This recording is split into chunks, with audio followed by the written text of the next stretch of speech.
ಎಲ್ಲರಿಗೂ ನಮಸ್ಕಾರಗಳು. ನಾನು ಸಾವಿತ್ರಿ ಅಂತ. ಈ ದಿವಸ ನಾನು ಭಾಷಾ ವರ್ಗೀಕರಣದ ಸಿದ್ಧಾಂತಗಳ ಬಗ್ಗೆ ಸ್ವಲ್ಪ ಸಂಕ್ಷಿಪ್ತವಾಗಿ ನಿಮ್ಮ ಮುಂದೆ ಹೇಳಲಿಕ್ಕೆ ಬಯಸ್ತಾ ಇದ್ದೇನೆ. ಭಾಷಾ ವರ್ಗೀಕರಣದಲ್ಲಿ ನಾವು 4 ಸಿದ್ಧಾಂತಗಳನ್ನು ಅಭ್ಯಾಸ ಮಾಡಬಹುದು. ಒಂದು ಜನಾಂಗಿಕ ಸಿದ್ಧಾಂತ, ವಾಂಶಿಕ ಸಿದ್ಧಾಂತ, ರಾಚನಿಕ ಸಿದ್ಧಾಂತ ಮತ್ತು ಭೌಗೋಳಿಕ ಸಿದ್ಧಾಂತಗಳನ್ನು ನಾವು ಅಭ್ಯಾಸ ಮಾಡಬಹುದು ಅಂತ. ಇಲ್ಲಿ ಜನಾಂಗಿಕ ಸಿದ್ಧಾಂತ ಅಂತಂದರೆ ಒಂದು ಭಾಷೆಯನ್ನು ಜನಾಂಗದ ಸಂಸ್ಕೃತಿ ಮತ್ತು ಸಾಮಾಜಿಕ ಹಿನ್ನೆಲೆಯೊಂದಿಗೆ ನಾವು ಸಂಪರ್ಕಿಸುತ್ತಿದ್ದೇವೆ ಅಂತ. ಅಂದರೆ ಒಂದೇ ಜನಾಂಗದ ಅಥವಾ ಒಂದೇ ಸಂಸ್ಕೃತಿ ಪರಂಪರೆಯ ಆಚರಣೆಗಳನ್ನು ಹೊಂದಿರುವಂಥ ಜನರ ಆಧಾರದ ಮೇಲೆ ಇರುವಂಥದ್ದು. ಉದಾಹರಣೆಗಾಗಿ ಆದಿವಾಸಿ ಜನಾಂಗಗಳ ಭಾಷೆ, ಆದಿವಾಸಿಗಳ ಸಂಸ್ಕೃತಿ, ಅವರ ಒಂದು ಪರಂಪರೆ, ಅವರ ಒಂದು ಆಚಾರ, ಇವುಗಳನ್ನು ಕುರಿತಾಗಿ ನಾವು ಜನಾಂಗಿಕವಾಗಿ ನಾವೇನು ಮಾಡ್ತಾ ಇದ್ದೀವಪ್ಪ ಅಂತಂದರೆ ಅಭ್ಯಾಸ ಮಾಡ್ತಾ ಇದ್ದೇವೆ. ಆರ್ಯನ್ ಅಥವಾ ಇಂಡೋ ಯುರೋಪಿಯನ್ ಭಾಷೆ, ಆಮೇಲೆ ತುರೇನಿಯನ್ ಅಥವಾ ಸಿಥಿಯನ್ ಭಾಷೆ ಮತ್ತು ಸೆಮೆಟಿಕ್ ಭಾಷೆ ಎಂದು 3 ಜನಾಂಗದ ಆಧಾರದ ಮೇಲೆ ನಾವು 3 ವರ್ಗಗಳಾಗಿ ನಾವು ವಿಂಗಡಿಸ್ಬೋದು ಅಂತ. ಆದರೆ ಇದೂ ಸಹ ಅಷ್ಟು ಸಮರ್ಪಕವಾದಂಥ ವರ್ಗೀಕರಣ ಆಗಲಿಲ್ಲ. ಏಕೆಂದರೆ ಈ 3 ಭಾಷಾ ವರ್ಗಗಳಿಗೆ ಏನಿದಾವು ಸೇರದ ಭಾಷೆಗಳು ಎಷ್ಟೆಷ್ಟೋ ಇದಾವೆ. ಅವುಗಳಿಗೆ ಮೇಲೆ ಹೇಳಿದಂತಹ ಜನಾಂಗವೇ ಇಲ್ಲವಾದ್ದರಿಂದ ಜನಾಂಗಿಕ ವರ್ಗೀಕರಣ ಅರ್ಥಹೀನ ತಾನೇ. ಎರಡನೇದಾಗಿ ಆಫ್ರಿಕಾಯಲ್ಲೋ ಅಮೇರಿಕೆಯಲ್ಲೋ ಇರುವಂಥ ಒಂದು ಜನಾಂಗ ಅಂದಿನಿಂದ ಇಂದಿನವರೆಗೂ ಅದೇ ಭಾಷೆಯನ್ನಾಡುತ್ತಿದ್ದಾರೆಂಬ ಭರವಸೆ ಇಲ್ಲ. ಅವರು ವಲಸೆ ಹೋದಡೆಯ ಭಾಷೆಯನ್ನು ಕಲಿತು ತಮ್ಮ ಮೂಲ ಭಾಷೆಯನ್ನು ಅವರು ಏನು ಮಾಡ್ತಾ ಇದ್ದಾರೆ, ಮರೆಯುತ್ತಾರೆ. ಇಲ್ಲವೇ ತಾವು ಇದ್ದಡೆಯಲ್ಲಿಯೂ ಇದ್ದರೂ ಪ್ರಬಲ ಶಕ್ತಿಗಳಾದಂತಹ ಅನ್ಯ ಭಾಷೆಗಳ ಪ್ರಭಾವಕ್ಕೊಳಗಾದಾಗ ತಮ್ಮ ತಾಯಿ ನುಡಿಯನ್ನೇ ಸಂಪೂರ್ಣವಾಗಿ ಮರೆಯುವಂಥ ಸಂಭವ ಇದೆ. ಇಂದು ನಿಗ್ರೋ ಜನಾಂಗ ನೋಡ್ರಿ, ತಮ್ಮದಾದ ಭಾಷೆಯನ್ನು ಮರೆತು ಅವ್ರು ಏನು ಮಾಡ್ತಾ ಇದ್ದಾರೆ, ಇಂಗ್ಲೀಷ್ ಭಾಷೆಗೆ ಮಾರಿ ಹೋಗ್ತಾ ಇದ್ದಾರೆ. ಹಾಗಾದರೆ ಈ ಜನಾಂಗಿಕ ವರ್ಗೀಕರಣ ಅನ್ನೋದು ಎಷ್ಟು ಸೂಕ್ತ ಅನ್ನೋದು. ಇನ್ನೊಂದು ಬರುವುದಕ್ಕಂಥದ್ದು ಯಾವುದಪ್ಪ ಅಂತಂದರೆ ವಾಂಶಿಕ ವರ್ಗೀಕರಣ ಅಂತಂದು. ಇಲ್ಲಿ ವಾಂಶಿಕ ವರ್ಗೀಕರಣದಲ್ಲಿ ನಾವು ಅಭ್ಯಾಸ ಮಾಡಿದಾಗ ಇದು ಹೆಚ್ಚು ಸಮರ್ಪಕ ಮತ್ತು ಬಹುಜನ ಸ್ವೀಕೃತವಾದಂಥದ್ದು. ಇದು ಹೆಚ್ಚು ಅವಲೋಕನಕ್ಕೆ, ಹೊರನೋಟಕ್ಕೆ ಕೆಲವು ಭಾಷೆಗಳು ಭಿನ್ನವೆಂದು ತೋರಿಸಿದರೂ ಮೂಲದಲ್ಲಿ ಒಂದೇ ಆಗಿರುವುದು ಕಂಡುಬರ್ತಾ ಇದೆ. ಒಂದು ಕಾಲದಲ್ಲಿ ಒಂದು ಪ್ರದೇಶದಲ್ಲಿ ಒಂದು ಸಮುದಾಯ ಆಡುತ್ತಿದ್ದಂತಹ ಭಾಷೆ ಜನಸಂಖ್ಯೆ ಹೆಚ್ಚಿದ ಕಾರಣ ಬೇರೊಂದು ಪ್ರದೇಶಕ್ಕೆ ವಲಸೆ ಹೋಗಿ ಅಲ್ಲಿ ನೆಲೆಸಿ ತಮ್ಮ ಪೂರ್ವಿಕರು ಆಡುತ್ತಿದ್ದಂತಹ ಭಾಷೆಯನ್ನು ಮರೆತು ಆ ಭಾಷೆಗೆ ತಾವು ವಸಾಹತುಗಳಲ್ಲಿ ಕಲಿತ ಸ್ಥಳೀಯ ಭಾಷೆಯನ್ನು ಬೆರೆಸಿ ಭಿನ್ನರೂಪಿ ಭಾಷೆಯನ್ನು ನಿರ್ಮಿಸಿಕೊಂಡಿರಬಹುದು. ಇಲ್ಲವೇ ಪ್ರಕೃತಿ ಕಾರಣದಿಂದಾಗಿ, ಅಂದರೆ ಒಂದು ದೊಡ್ಡ ನದಿ ಆಗಿರ್ಬೋದು, ಒಂದು ದೊಡ್ಡ ಬೆಟ್ಟ ಅಡ್ಡ ಬಂದಿರ್ಬೋದು. ಹೀಗೆ ಈ ಕಡೆಯಿಂದ ಈ ಕಡೆ ಜನ, ಆ ಕಡೆಯಿಂದ ಆ ಕಡೆ ಜನ ಸಂಪರ್ಕ ಕರಡಿದು ಹೋಗ್ತಾ ಇದೆ. ಪ್ರಾದೇಶಿಕ ಪ್ರಭಾವದಿಂದಾಗಿ ಅವರಿಬ್ಬರು ಮೂಲ ನೆಲೆಯಲ್ಲಿ ಆಡುತ್ತಿದ್ದಂತಹ ಮೂಲ ಭಾಷೆ ಸಂಪರ್ಕ ಏನಾಗ್ಬಿಡ್ತದ, ಕಳ್ಕೊಂಡು ಬಿಡ್ತಾರೆ. ಇದರ ತತ್ಪರಿಣಾಮವಾಗಿ ಭಿನ್ನ ಭಾಷೆಗಳಂತೆ ಬೆಳೆಯಬಹುದು. ಇಂಥವುಗಳಿಗೆ ಉಪಭಾಷೆಗಳು ಅಂತಂದು ನಾವು ಕರಿತೇವೆ ಅಂತ. ಉದಾಹರಣೆಗೆ ಉಪಭಾಷೆಗಳು ಕನ್ನಡ, ತೆಲುಗ, ಮಲಯಾಳಮ, ತಮಿಳ, ತುಳು ಈ ರೀತಿಯಾಗಿ ಉಪಭಾಷೆಗಳೇ ಕಾಲಾನುಕ್ರಮದಲ್ಲಿ ಸ್ವತಂತ್ರ ಭಾಷೆಗಳಾದವು ಅಂತ.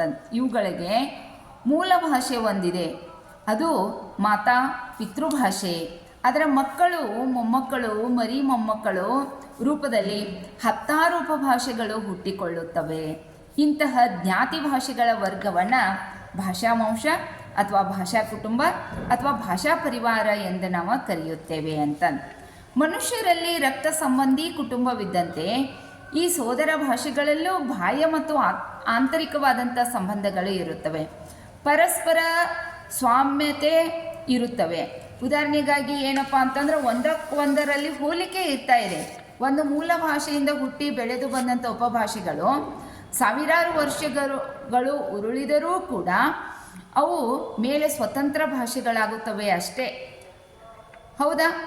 ಅಂತಾಗೋ ಹೊತ್ತಿಗೆ ಅವೆಲ್ಲಕ್ಕೂ ತಮ್ಮ ತಾಯಿ ಭಾಷೆ ಮರೆತೇ ಹೋಗಿರುತ್ತದೆ. ಆದರೆ ಅವೆಲ್ಲವೂ ಆ ತಾಯಿಯ ಕೆಲವು ಕಲ್ಯಾಣ ಗುಣಗಳನ್ನು ತಮ್ಮಲ್ಲಿ ಉಳಿಸಿಕೊಂಡೇ ಇರುತ್ತವೆ. ಇದನ್ನು ಗುರುತಿಸಿ ಒಂದು ವರ್ಗವಾಗಿ ವಿಂಗಡಿಸುವುದೇ ವಾಂಶಿಕ ಭಾಷಾ ವರ್ಗೀಕರಣ ಅಂತ. ಒಂದೇ ಭಾಷಾ ಪರಿವಾರಕ್ಕೆ ಸೇರಿದ ಭಾಷೆಗಳು ಬೇರೆ ಬೇರೆ ಕಡೆಗಳಲ್ಲಿ ಬೇರೆ ಬೇರೆ ರೂಪ ತಳೆದಿದ್ದರೂ ಅವುಗಳಲ್ಲಿ ಬಾಹ್ಯ ಮತ್ತು ಆಂತರಿಕ ಸಾಮ್ಯತೆ ಇದ್ದೇ ಇರುತ್ತದೆ. ಅಂದರೆ ಬಾಹ್ಯದಲ್ಲಿ ದಿನ ಬಳಕೆಯ ಶಬ್ದಗಳು, ಸಾಮಾನ್ಯ ಕ್ರಿಯೆಗೆ ಸಂಬಂಧಿಸಿದ ಪದಗಳು, ಸಂಖ್ಯೆ ಆಗಿರ್ಬೋದು, ಸರ್ವನಾಮಗಳು ಆಗಿರ್ಬೋದು, ಗುಣವಚನಗಳು, ಸಂಬಂಧ ಸೂಚಕ ಶಬ್ದಗಳು ಇತ್ಯಾದಿಗಳಲ್ಲಿ ಸಾಮ್ಯತೆ ಕಂಡು ಬಂದರೆ ಅವು ಒಂದು ಭಾಷೆ ಕುಟುಂಬಕ್ಕೆ ಸೇರಿದವು ಎಂದು ನಾವು ಹೇಳ್ಬೋದು. ಉದಾಹರಣೆಗಾಗಿ ಕನ್ನಡ, ತಮಿಳು, ಮಲಯಾಳಂ, ತೆಲುಗು. ಕನ್ನಡದಲ್ಲಿ ಕೈಗೆ ನಾವು ಏನಂತೇವೆ? ಕೈಯನ ಅಂತೇವೆ. ತಮಿಳದಲ್ಲಿ ಕೈಯನ ಅಂತೇವೆ. ಮಲಯಾಳಂದಲ್ಲಿ ಕೈಯನ ಅಂತೇವೆ. ಹಾಗಾದರೆ ತೆಲುಗಿನಲ್ಲಿ ಚೈ ಅಂತೇವೆ. ಆಮೇಲೆ ಕನ್ನಡದಲ್ಲಿ ಅವರು, ತಮಿಳಿನಲ್ಲಿ ವರ್ರ, ಮಲಯಾಳಂದಲ್ಲಿ ಅವರ ಮತ್ತು ತೆಲುಗಿನಲ್ಲಿ ವಾರು ಅಂತ. ಇನ್ನು ಕಣ್ಣು ನಾವು ಕನ್ನಡದಲ್ಲಿ ಕಣ್ಣನ ಅಂತೇವಿ, ತಮಿಳದಲ್ಲಿ ಕಣ್ಣು, ಆಮೇಲೆ ಮಲಯಾಳಂದಲ್ಲಿ ಕಣ್ಣು, ತೆಲುಗಿನಲ್ಲಿ ಕಣ್ಣು ಅಂತ. ಇನ್ನು ಕನ್ನಡದಲ್ಲಿ ತಮ್ಮ ಅಂತೀವಿ, ತಮಿಳದಲ್ಲಿ ತಂಬಿ ಅಂತೀವಿ, ಮಲಯಾಳಂದಲ್ಲಿ ತಮ್ಮಿ ಅಂತೀವಿ, ತೆಲುಗುದಲ್ಲಿ ತಮ್ಮಡು ಅಂತೇವೆ. ನೋಡ್ರಿ, ಎರಡು ಕನ್ನಡ ತಮಿಳದಲ್ಲಿ ಇರೆಂಡು ಅಂತೀವಿ, ಮಲಯಾಳಂದಲ್ಲಿ ರಂಡು ಅಂತೀವಿ, ತೆಲುಗುದಲ್ಲಿ ರೆಡ್ಡು ಅಂತೇವೆ. ಈ ರೀತಿ ಅಲ್ಪ ಸ್ವಲ್ಪವಾದಂಥದ್ದು ಮೂಲ ಇರೋದು ಯಾವುದಪ್ಪ ಅಂತಂದರೆ ಮೂಲ ತಾಯಿ ಬೇರೆ ತಾನೇ. ಈ ಬಗೆಯ ವಾಂಶಿಕ ವರ್ಗೀಕರಣದ ಮೇಲೆ ಸುಮಾರು 35 ಭಾಷಾ ಪರಿವಾರಗಳು ರೂಪಿಸಿಕೊಟ್ಟಿದ್ದಾರೆ. ಅವುಗಳಲ್ಲಿ ಪ್ರಮುಖವಾದವುಗಳು ಯಾವಪ್ಪ ಅಂತಂದರೆ ಇಂಡೋ ಯುರೋಪಿಯನ್ ಭಾಷಾ ವರ್ಗ ಅಂತ. ಅಲ್ಲಿ ಇಂಡೋ ಆರ್ಯನ್ ಭಾಷೆಯನ್ನು ಮಾತಾಡುವುದು. ಇನ್ನು ಪಿನ್ನೋ ಉಗ್ರಿಕ್ ಭಾಷಾ ವರ್ಗ ಫಿನ್ನಿಷ್ ಹಂಗೇರಿಯನ್ ಭಾಷೆಯನ್ನು ಆಡುವುದು. ಇನ್ನು ಆಲ್ಟೇಯಿಕ್ ಭಾಷಾ ವರ್ಗ ಟರ್ಕಿಷ್ ಮತ್ತು ಮಂಗೋಲಿಯನ್ ಭಾಷೆಯನ್ನು ಆಡುವುದು. ಇನ್ನು ಚಾಸ್ ಭಾಷಾ ವರ್ಗ ಆಫ್ರೋ ಏಷ್ಯಾಟಿಕ್ ಭಾಷಾ ವರ್ಗದಲ್ಲಿ ಹಿಬ್ರು ಅರೇಬಿಕ್ ಭಾಷೆಯನ್ನು ಆಡುವುದು. ನೇಜರ್ ಕಾಂಗೋ ಅಂದರೆ ನೋಡಿ ಬಂಟು ಶಾಖೆಯ ಭಾಷೆಗಳು ಅಂತೇಳಿ ಬರ್ತಾ ಇದ್ದಾವೆ. ಸೈನೋ ಟಿಬೇಟಿಯನ್ ಅಂತಂದರೆ ಟಿಬೇಟೋ, ಬರ್ಮನ್, ಚೈನೀಸ್ ಭಾಷೆಯನ್ನು ಆಡುವುದು. ದ್ರಾವಿಡ ಭಾಷಾ ವರ್ಗ ನೋಡ್ರಿ, ಕನ್ನಡ ಬರ್ತದೆ, ತೆಲುಗು ಬರ್ತದೆ, ತಮಿಳು ಬರ್ತದೆ, ಮಲಯಾಳಂ ಬರ್ತದೆ. ಇವು ದ್ರಾವಿಡ ಭಾಷಾ ವರ್ಗಕ್ಕೆ ಸೇರ್ತಾ ಇದ್ದಾವೆ. ಇನ್ನು ಮಲಯೋ ಪಾಲಿನೇಷಿಯನ್ ಭಾಷಾ ವರ್ಗ ಅಂತ, ಆಸ್ಟ್ರೇಲಿಯನ್ ಭಾಷಾ ವರ್ಗ, ಆಸ್ಟ್ರೇಲಿಯನ್ನರ ಭಾಷೆ, ಆಸ್ಟ್ರೋ ಏಷ್ಯಾಟಿಕ್ ಭಾಷಾ ವರ್ಗ, ಸಾಂತಾಲಿ, ಆಮೇಲೆ ಕಸಿ, ನಿಕೋಬಾರಿಸ್ ಭಾಷೆಗಳನ್ನು ಆಡ್ತಾ ಇದ್ದಾರೆ. ಇನ್ನು ಎಸ್ಕಿಮೋ ಅಂತಂದರೆ ಅಲೆಂಟ್ ಭಾಷಾ ವರ್ಗ ಎಸ್ಕಿಮೋ ಭಾಷೆಯನ್ನು ಆಡುವುದು. ಈ ರೀತಿಯಾಗಿ ಅಲ್ಲಿ ಭಾಷಾ ಒಂದು ಪ್ರಮುಖವಾದಂತಹ ಭಾಷಾ ವಿಂಗಡಣೆಯನ್ನು ನಾವು ಮಾಡಿದಾಗ ಅಲ್ಲಿ ವಾಂಶಿಕವಾಗಿ ನಾವು ಇವುಗಳನ್ನು ವಿಂಗಡಣೆಯನ್ನು ಮಾಡ್ತಾ ಇದ್ದೇವೆ ಅಂತ. ಇನ್ನು ರಾಚನಿಕ ನೆಲೆಯಲ್ಲಿ ನಾವು ವಿಂಗಡಣೆಯನ್ನು ಮಾಡಿದಾಗ ಅಲ್ಲಿ ರಾಚನಿಕ ನೆಲೆಯಲ್ಲಿ ರಚನೆ ಇರ್ತಾ ಇದೆ. ರಚನೆ ವ್ಯಾಕರಣ ಆಧಾರಿತವಾಗಿ ನಾವು ರಾಚನಿಕ ಭಾಷಾಶಾಸ್ತ್ರವನ್ನು ಅಭ್ಯಾಸವನ್ನು ಮಾಡಲಾಗಿ ಅಲ್ಲಿ ರಾಚನಿಕ ಭಾಷಾಶಾಸ್ತ್ರ ಭಾಷೆಯನ್ನು ಅದರ ರಚನೆ ಆಧಾರವಾಗಿ ಅಧ್ಯಯನ ಮಾಡುವ ವಿಧಾನವನ್ನು ರಾಚನಿಕ ಭಾಷಾಶಾಸ್ತ್ರ ಅಂತೆಂದು ಕರೆಯುತ್ತಾರೆ. ಈ ವಿಧಾನದಲ್ಲಿ ಭಾಷೆ ಅರ್ಥಕ್ಕಿಂತಲೂ ಅದರ ಒಳಕಟ್ಟು, ಪದಗಳ ವಿನ್ಯಾಸ, ಧ್ವನಿಗಳ ಸಂಬಂಧ, ವಾಕ್ಯ ರಚನೆ ಇತ್ಯಾದಿಗಳಿಗೆ ಹೆಚ್ಚಿನ ಮಹತ್ವವನ್ನು ನಾವು ನೀಡಲಾಗುತ್ತದೆ ಅಂತ. ಈ ತತ್ವದ ಪ್ರಕಾರ ಒಂದು ಭಾಷೆ, ಒಂದು ವ್ಯವಸ್ಥೆ, ಅದರಲ್ಲಿ ಧ್ವನಿ ಬರ್ತಾ ಇದೆ, ಪದ ಬರ್ತಾ ಇದೆ, ರೂಪ ಬರ್ತಾ ಇದೆ, ವಾಕ್ಯ ಬರ್ತಾ ಇದ್ದೇವೆ, ಇವು ಪರಸ್ಪರ ಸಂಬಂಧ ಹೊಂದಿ ಕಾರ್ಯನಿರ್ವಹಿಸುತ್ತವೆ ಅಂತ. ಆದ್ದರಿಂದ ಭಾಷೆಯನ್ನು ಪ್ರತ್ಯೇಕ ಅಂಶಗಳಾಗಿ ನೋಡದೆ ಅವುಗಳ ನಡುವಿನ ಸಂಬಂಧದ ಮೂಲಕ ಅರ್ಥೈಸಬೇಕು ಅಂತ. ಇನ್ನು ಮುಖ್ಯ ಅಂಶಗಳು ಯಾವುವು ಅಂದರೆ ಧ್ವನಿ ರಚನೆ, ಭಾಷೆಗಳ ಧ್ವನಿಗಳ ವ್ಯತ್ಯಾಸ, ಪದ ರಚನೆ, ಪದಗಳು ಹೇಗೆ ರೂಪುಗೊಳ್ಳುತ್ತವೆ ಅನ್ನೋದು. ಇನ್ನು ವಾಕ್ಯ ರಚನೆ, ಪದಗಳು ಸೇರಿ ವಾಕ್ಯಗಳು ವಿಧಾನ ಆಗ್ತಾ ಇದೆ. ಭಾಷಾ ವ್ಯವಸ್ಥೆ ಅಂದರೆ ಭಾಷೆಯ ಪ್ರತಿಯೊಂದು ಅಂಶವು ಇನ್ನೊಂದರೊಂದಿಗೆ ಸಂಬಂಧ ಹೊಂದಿರುವುದು. ಉದಾಹರಣೆಗಾಗಿ ರಾಮನು ಶಾಲೆಗೆ ಹೋಗುತ್ತಾನೆ ಎಂಬ ವಾಕ್ಯದಲ್ಲಿ ಅಲ್ಲಿ ರಾಮನು ಅನ್ನೋದು ಕರ್ತೃ, ಶಾಲೆಗೆ ಅನ್ನೋದು ಗಮ್ಯಸ್ಥಳ ಅಂದರೆ ಕರ್ಮ, ಆಮೇಲೆ ಹೋಗುತ್ತಾನೆ ಅನ್ನೋದು ಕ್ರಿಯಾಪದ. ಈ ಪದಗಳ ಕ್ರಮ ಬದಲಾಗಿದ್ದರೆ ವಾಕ್ಯದ ರಚನೆ ಮತ್ತು ಅರ್ಥವೂ ಬದಲಾಗುತ್ತದೆ. ಇದನ್ನೇ ನಾವು ರಾಚನಿಕ ಅಧ್ಯಯನ ಅಂತಂದು ನಾವು ಕರೀಬೋದು ಅಂತ. ಅಲ್ಲಿ ರಾಚನಿಕ ಭಾಷಾಶಾಸ್ತ್ರದ ಪ್ರಮುಖವಾದಂತಹ ಪಂಡಿತರು ಯಾರಪ್ಪ ಅಂದರೆ ಫರ್ಡಿನಾಂಡ್ ಡಿ ಸಸೂರ್ ಅನ್ನೋರು ಮತ್ತು ಲಿಯೋನಾರ್ಡ್ ಬ್ಲೂಮ್ಫೀಲ್ಡ್ ಅನ್ನೋರು ಈ ಭಾಷಾಶಾಸ್ತ್ರದ ಪ್ರಮುಖವಾದಂತಹ ಪಂಡಿತರು. ರಾಚನಿಕ ದೃಷ್ಟಿ ಭಾಷೆಯನ್ನು ಒಂದು ಸಂಘಟಿತ ವ್ಯವಸ್ಥೆಯಾಗಿ ಪರಿಗಣಿಸಿ ಅದರ ಒಳ ರಚನೆ ಮತ್ತು ಅಂಶಗಳ ಪರಸ್ಪರ ಸಂಬಂಧವನ್ನು ಅಧ್ಯಯನ ಮಾಡುತ್ತದೆ. ಇದು ಆಧುನಿಕ ಭಾಷಾಶಾಸ್ತ್ರದ ಪ್ರಮುಖ ಅಧ್ಯಯನ ವಿಧಾನವಾಗಿದೆ ಅಂತ. ರಚನಾತ್ಮಕ ವಿಧಾನವು ವೈಜ್ಞಾನಿಕ ಮತ್ತು ವಸ್ತುನಿಷ್ಠ ದೃಷ್ಟಿಕೋನವನ್ನು ಹೊಂದಿದ್ದು ಭಾಷೆಯ ನಿಯಮಬದ್ಧತೆಯನ್ನು ಸ್ಪಷ್ಟಪಡಿಸುತ್ತದೆ. ಇದರಿಂದ ಭಾಷಾ ಅಧ್ಯಯನ ಸುಲಭವಾಗುವುದರ ಜೊತೆಗೆ ವ್ಯಾಕರಣ ರೂಪರಚನೆಗೂ ಸ್ಪಷ್ಟತೆ ಬರುತ್ತದೆ. ಭಾಷಾ ಬೋಧನೆ ಮತ್ತು ಸಂಶೋಧನೆಯಲ್ಲಿ ಈ ವಿಧಾನ ಬಹಳ ಉಪಯುಕ್ತವಾಗಿದೆ ಅಂತ. ಈ ವಿಧಾನವು 20ನೇ ಶತಮಾನದಲ್ಲಿ ಭಾಷಾಶಾಸ್ತ್ರದಲ್ಲಿ ಪ್ರಮುಖವಾದಂಥ ಸ್ಥಾನ ಪಡೆದಿದ್ದು ಭಾಷೆಯ ಆಂತರಿಕ ರಚನೆಗೆ ಹೆಚ್ಚಿನ ಮಹತ್ವವನ್ನು ಇದು ನೀಡುತ್ತದೆ.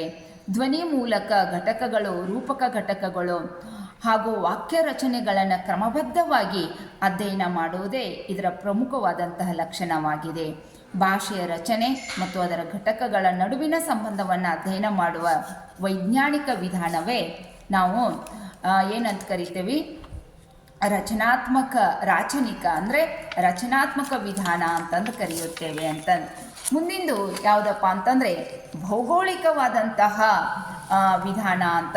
ಇಲ್ಲಿ ಭೌಗೋಳಿಕ ವಿಧಾನ ಅಂತಂದರೆ ಪ್ರದೇಶವಾಧಾರಿತವಾದಂಥದ್ದು ಇರ್ತಾ ಇದೆ.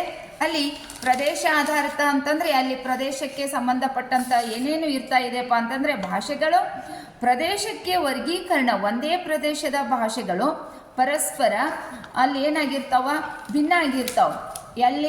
ಇಲ್ಲಿ ಪ್ರದೇಶಕ್ಕೆ ಒಂದು ಪ್ರದೇಶದಿಂದ ಮತ್ತೊಂದು ಪ್ರದೇಶಕ್ಕೆ ಅಲ್ಲಿ ಏನಾಗಿರ್ತದಪ್ಪ ಅಂತಂದರೆ ಭಿನ್ನತೆ ಎನ್ನುವುದು ಕಂಡು ಬರ್ತಾ ಇದೆ. ಭಿನ್ನತೆ ಅಂತಂದರೆ ಭೌಗೋಳಿಕವಾದಂಥ ನೆಲೆಯಲ್ಲಿ ನಾವು ಅಭ್ಯಾಸ ಮಾಡಿಲಾಗಿ ಯಾವುದನ್ನು ಈ ಭಾಷಾಶಾಸ್ತ್ರದಲ್ಲಿ ಭಾಷಾ ವರ್ಗೀಕರಣದಲ್ಲಿ ನಾವು ಜನಾಂಗಿಕ ನೋಡಿದ್ವಿ. ಭೌಗೋಳಿಕವಾಗಿ ನಾವು ಯಾವುದನ್ನು ನೋಡ್ತಾ ಇದ್ದೀವಪ್ಪ ಅಂತಂದರೆ ಭಾಷೆಯನ್ನು ನೋಡಿದಾಗ ಒಂದು ದೇಶ ಅಥವಾ ಒಂದು ರಾಷ್ಟ್ರದ ಜನರ ಭಾಷೆಗಳನ್ನು ಒಂದು ಗುಂಪಾಗಿ ಮಾಡುವುದು ಭೌಗೋಳಿಕ ಭಾಷಾ ವರ್ಗೀಕರಣ. ಅಂದರೆ ಒಂದು ದೇಶ ಒಂದು ರಾಷ್ಟ್ರದ ಜನರನ್ನು ಒಂದು ಭಾಷೆಯ ಗುಂಪನ್ನಾಗಿ ಮಾಡುವುದು.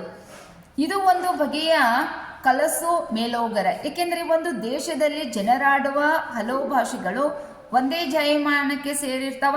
ನೋಡ್ರಿ, ನಾವೆಲ್ಲರೂ ಬೇರೆ ಬೇರೆ ಭಾಷೆಯನ್ನು ಆಡ್ತೀವಿ. ಒಬ್ಬರನ್ನು ಒಂದೇ ಪ್ರದೇಶಕ್ಕೆ ನಾವು ಕೂಡಿಡ್ಲಿಕ್ಕೆ ಸಾಧ್ಯ ಆಗ್ತದನ? ಇಲ್ಲ ತಾನೆ. ಅಂಥವನ್ನು ಕೂಡಿಸಿ ಒಂದು ವೇದಿಕೆಯ ಮೇಲೆ ತಂದಿರಿಸುವುದು ವೈಜ್ಞಾನಿಕ ವಿಂಗಡಣೆ ಎಂದೆನಿಸುವುದಿಲ್ಲ. ರೂಪ ಸ್ವರೂಪಗಳಲ್ಲಿ ಒಂದೊಂದು ಜಾತಿ, ಒಂದೊಂದರದು ಒಂದೊಂದು ನೀತಿ, ಇಂಥ ವಿಭಜನೆ ಸಾಧುವಲ್ಲ. ಭಾರತದಂಥ ಸಂಕೀರ್ಣ ರಾಷ್ಟ್ರದಲ್ಲಿನ ಭಾಷೆಗಳೆಲ್ಲನೂ ಒಂದು ವರ್ಗವಾಗಿ ಮಾಡುವುದರಲ್ಲಿ ಅರ್ಥವಿರುವುದಿಲ್ಲ. ಹೌದಿಲ್ಲ? ಇದೇ ಸ್ಥಿತಿ ಆಫ್ರಿಕಾ ಖಂಡದ ಭಾಷೆಗಳಿಗೂ ಉತ್ತರ ಅಮೇರಿಕೆಯ ಭಾಷೆಗಳಿಗೂ ಉಂಟು.